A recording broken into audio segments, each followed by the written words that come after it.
So let's talk about this, shall we?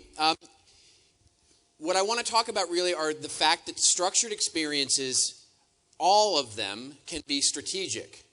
But quite frankly, in the enterprise that we work in, not all of them deserve to be treated as such, and not all of them, quite frankly, can be as such. And so the real opportunity here is that are we going to miss an opportunity for us to create something that is strategic, or do we have the ability to speak in a way or communicate in a way to customers through different experiences? And I'll tell you what I mean by that. And this really speaks to the rise of what I'm calling, and what I typically will work with larger companies on the enterprise side, the rise of something I call a story helping organization instead of maybe a storytelling organization.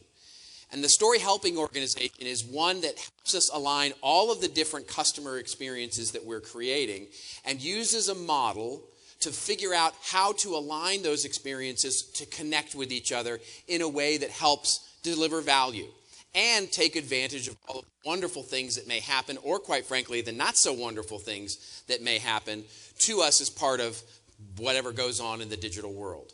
And so it's this organization that rises up and helps us understand how to use content more strategically as a central shared service across all of the different lines of products we may have, the different functional, brand, PR, sales, marketing, customer service, etc. And hopefully I'm going to lay out sort of a way to think about the foundational structures of that house, of that story organization that can help you take that forward.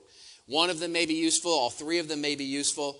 And so hopefully one of them at least will start that process for you. So just to begin with, what is content at the speed of culture? And I'm going to turn a little bit of that on its head a bit later in the presentation. But when we think of content at the speed of culture, it is usually, when we think of it, it is fast moving. This is real time. When we're thinking about how do we take advantage of the experiences that are happening with our products, with our consumers, that we can actually take advantage of. So I was trying to put this presentation together, and I was thinking about it over Super Bowl Sunday. And I was like, I'm really trying to find an example here that would really just illustrate this idea of content at the speed of culture and where we miss opportunities. And the internet gods were smiling upon me that day, because over Super Bowl weekend, there came a story that I would follow for the next 2 weeks that just brilliantly illustrated what I want to talk about with the idea and the value of a story helping organization that operates from a level of governance. And it is this story here. How many of you know the story of Beyonce and Red Lobster over Super Bowl weekend? Just raise your hand if you know about it. Did you guys call each other and come in a car together or something like that? Oh, okay. So those of you who don't, let me just connect you with the story that happened over Super Bowl weekend. So leading up to the Super Bowl, Beyonce released a new record and a new single called Formation. And in the single itself, just before the Super Bowl, and she was going to be the guest at the Super Bowl halftime show. So just before Super Bowl weekend, she drops this new record. In the lyrics to this song, and I can't repeat them here because they are definitely not safe for work, but the lyrics basically say, my man who something really had a good time with, put it that way, and then I took him as a reward to Red Lobster. And as a reward for his performance, I took him to Red Lobster. I'm going to let your imaginations run wild. If you Google it, you will find the lyric. I will not repeat it for you. And so this was the song. And immediately the Twitterverse lit up. It lit up with all sorts of tweets that basically said, look, take your main piece to Red Lobster. Don't give him a thing over at Olive Garden. You take your main squeeze there. And another tweet came out and said, I'm so glad that there's finally time for Red Lobster to shine. And another tweet came out and says, this is your time, Red Lobster. What are you going to say? What is it you're going to say? All of a sudden, hundreds of tweets started to come out. What are you going to talk about? Please, Red Lobster, you've got to respond. And then all of a sudden, it even got more urgent because there was no response from Red Lobster. They didn't say anything. And then somebody actually said, and I've censored it a little bit there, basically, don't F up. All you got to do is give this to your 30-year-old African-American employee, and they will repeat it wonderfully. Don't mess it up. And then somebody said, everybody's watching Red Lobster. Get their social media manager on the phone right now. And this Super Bowl is happening. And basically, the final tweet that happened over the weekend as the Super Bowl was happening was, wake up. You are missing your chance. What are you doing? And Red Lobster responded.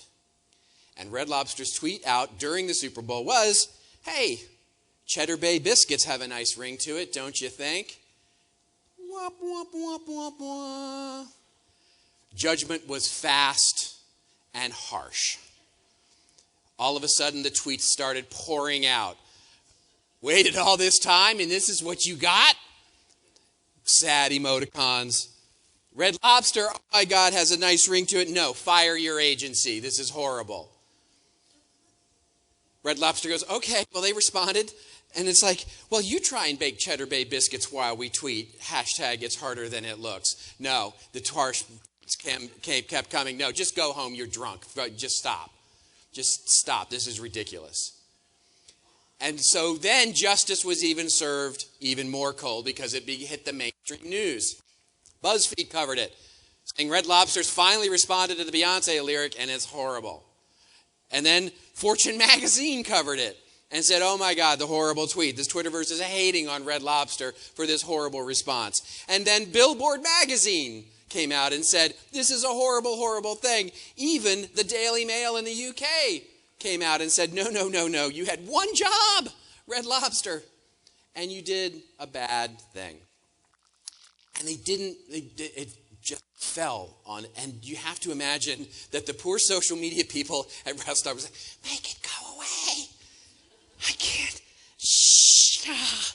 Turn out the lights. Nobody's home. And this was what they did. And for 2 weeks, this went on. But then a weird thing happened. A really weird thing happened.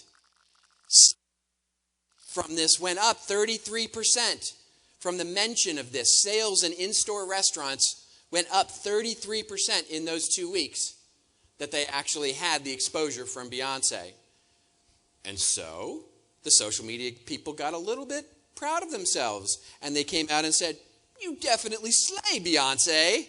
Yeah, it's one heck of a weekend. But then the Twitterverse giveth and the Twitterverse taketh away. Because now all of a sudden it wasn't saying you had a lame response. It was all the people who hated on Beyonce to begin with for the lyrics of the song. They're saying, disgraceful, shameful, how horrible of you to align yourself with this horrible singer. I can't believe you've lost this customer. We're going away. You can't even beyond. You've offended me with your alignment with Beyonce. Make it go away. Shah.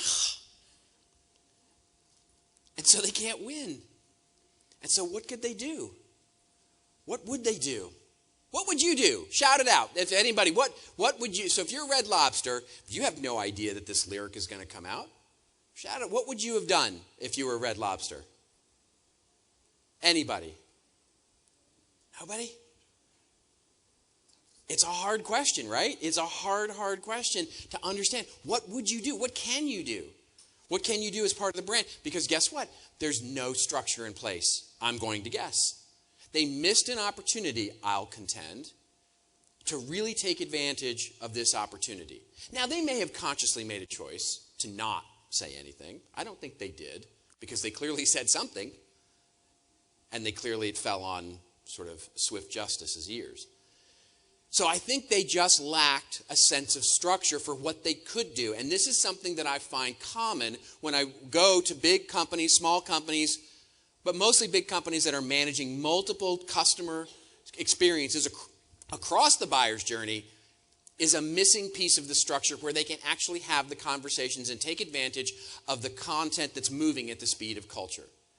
And so this is what I want to talk about, because we have all kinds of content properties these days. We have our website, of course. But many times our website is quite disassociated or disconnected from that email newsletter we're sending out. Yeah, we've got a landing page. It's really disassociated with it. How are we speaking to that email channel and those people who are signing up that are coming through the website? Is it really connected with the content? Are we driving them back to just landing pages, or do we have a place where we can actually pull them in? Or the ads that we're putting out, where are they connecting into other than just a buy now button? Or even the microsite that we might create. Is it just a campaign-oriented microsite? What is its connection to the main website? Is it completely disconnected? Or how about our blog?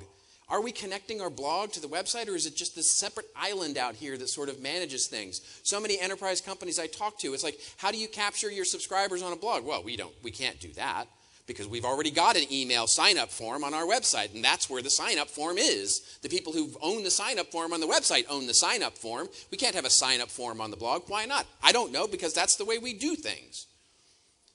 And so we've got our blog, social program for even that. And then maybe there's a customer community that's kind of linked down in the footer. We link it, we connect it in some maybe hyperlinked way, but it's not really connected from a content or an experience point of view. And we have social involved with that.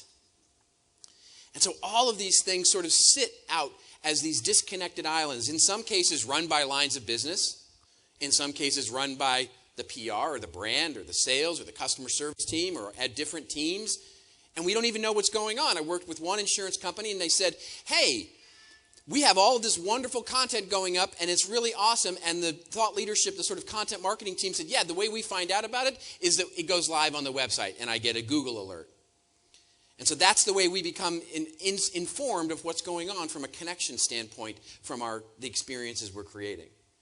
And so when we zoom out from that, we start building and building more islands, building more experiences that aren't necessarily together and don't really have a purpose, don't really have an commonly identified structure, don't really understand why we're even doing this blog to begin with, other than just we're putting up blog posts of our appearance at the latest trade show, and here's a picture of our booth, and by the way, we just hired a new VP, and isn't that awesome?